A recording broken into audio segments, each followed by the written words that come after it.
Now, from 2007 to 2008, we actually consumed about the same amount of oil than we did the previous year. But what we ended up doing was we paid about $104 billion more for it just because of the price increase. So when you have a gigantic price increase like that in 1 year period, you're looking at a gigantic amount of capital that left the purchasing power of that American household to the point where it filters down so that you can't spend it on anything else. So if you have $104 billion that automatically gets taken out of the economy, then it trickles down to potentially $200, $300 billion because that money that I just put $50 worth of extra money into my gas tank, I can't go buy new TV set or a new whatever. And you see it starts to trickle down. So that trickle down effect has a huge impact on what happens to our overall spending power. Now, what did the cost increase do when it filtered through the economy? From 2007 to 2008, the economy itself lost about $250 billion in gross domestic product. So of that, most of it was contributed, I think, directly to the price of oil. When we paid an extra $100 billion or so for oil for that 1 year period, you're looking at a $250 billion decline in the American marketplace that is directly linked to oil. So why are electric cars important? Because you can pretty much charge an electric car any place that there's a 120 plug. So if there's a 120 plug, like right over there, park the car out front, run an extension cord in there, plug it in, it's charged. Okay, so you can do that. Electric's everywhere. It's not like some of our other technologies that are proposed. It's actually here today, so we can use it. And 240 charges are coming. That's just two 120 lines. And we can put those together and have level 2 charging, and you can do that in a lot of places as well. So we can definitely, and that halves the time of charging. So if it takes you 6 hours to charge at 120, it'll only take you about 3 hours to charge at 110. Or, yeah,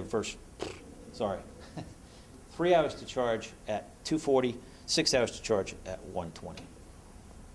And public charging stations are a lot cheaper in terms of an infrastructure investment than it is to put in a hydrogen station or a natural gas filling station. It's just a lot more expensive to do either one of those.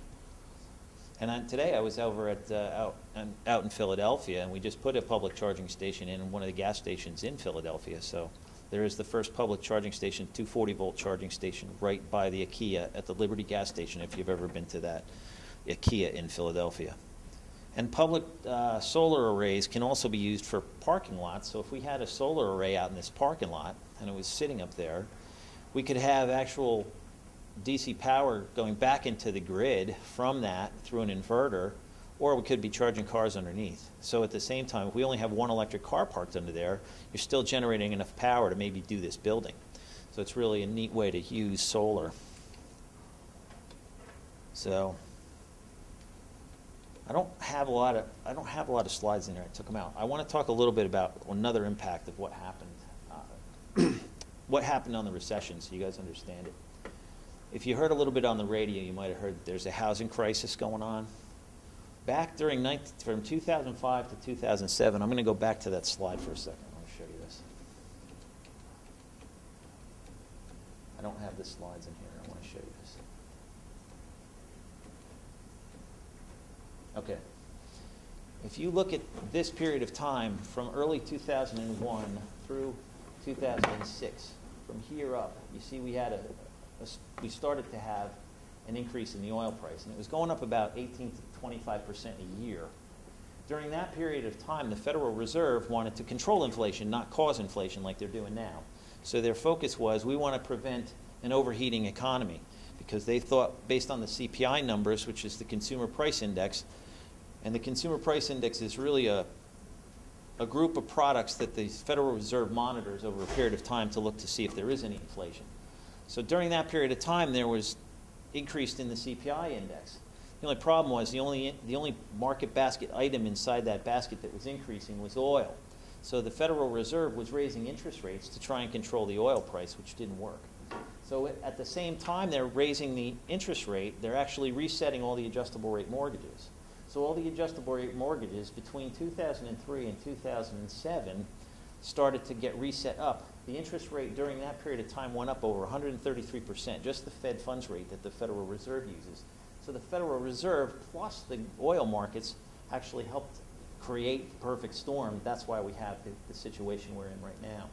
So that impact was huge. It's staggering how big that impact is. Any questions on that? I mean, some of this stuff, I have a finance degree, so I might be talking a little bit. I don't know. I don't know what you already know. But the bottom line is every single one of us drives a gas car. And the bottom line is if we had everybody drive an electric car for the consumer market, we would not import any oil at all. And we would still fly around in planes, and all the trucks would still use diesel. So the fact is we could do that today, and our grid could handle it because we'd take it all and we'd charge it all at night. Okay, so we'd be able to take those cars, charge them at night when we're sleeping, and then it would come back online. So we might have to have some infrastructure improvements, but I don't expect everybody to go out and get an electric car tomorrow. It'll be gradual.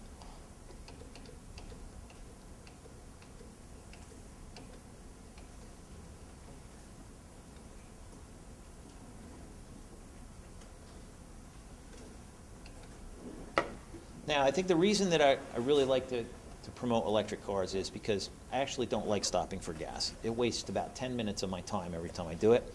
And maybe when you're younger, you're not in that rushed period of time, but I tell you, at my age, I feel like 10 minutes is a long time, and it wastes my time to be stopped at the gas station. It drives me crazy. I could be somewhere else. So that maybe is just because I'm impulsive, but it drives me crazy that I have to stop for gas.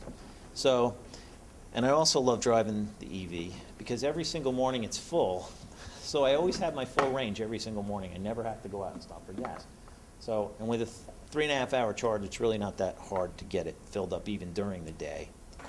And that's when I even have on my car only 20 miles of range, so it's really most of the stuff I do is local. So all the stuff I do with the electric car is food shopping, baseball games, kids football games, soccer games, doctor visits, liquor store, trips to the library, Tractor Supply to get pet food stuff, all that's doable in an electric car. And you can do it. Now, the other benefit of electric cars is if we had a mass adoption of electric cars, we can help prevent brownouts in the summertime. And the way that we do that is using V2G, which is called vehicle to grid. Now, when we have vehicle to grid, if you think about each one of those cars that are electric that has a battery pack on it, has a certain number of kilowatts sitting on it, just sitting there.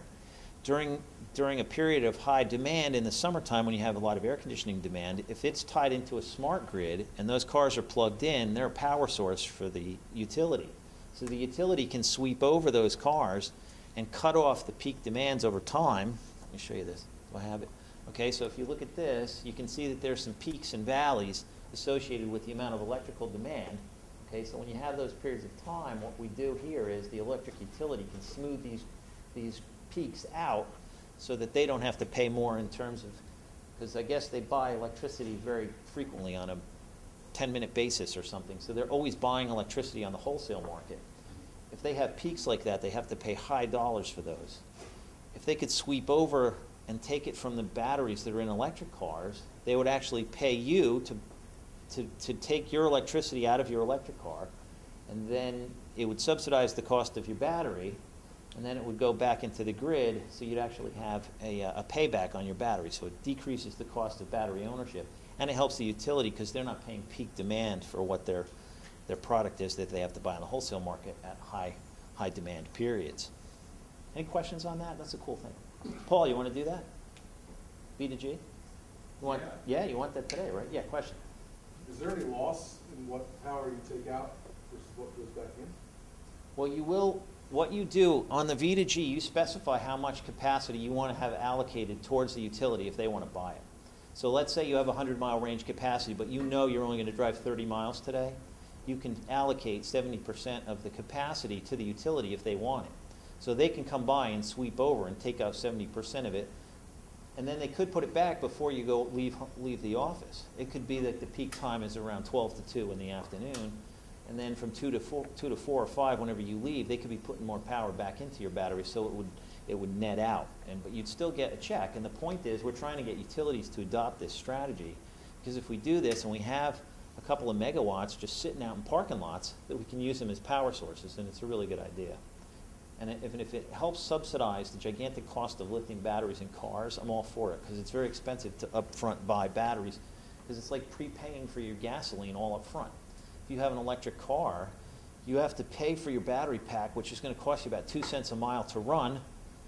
But a gas car, you get to pay for your fuel forever, as long as you have that car. And if you cram all that up to an upfront cost, it makes the gas car more expensive than it really is.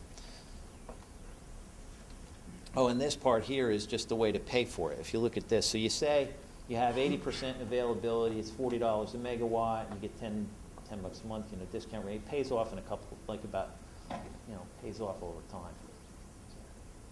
I can't read it, so I don't know what this says. Yeah, it saves it. Question?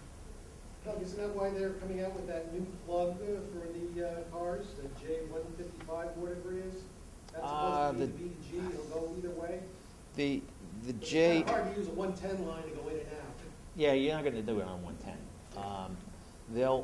The problem, the J1772 connector doesn't, it has 2 pilot signal lines on it, but the pilot signal is more for safety, not for communication. So I think they're going to come up with probably a different standard later for this.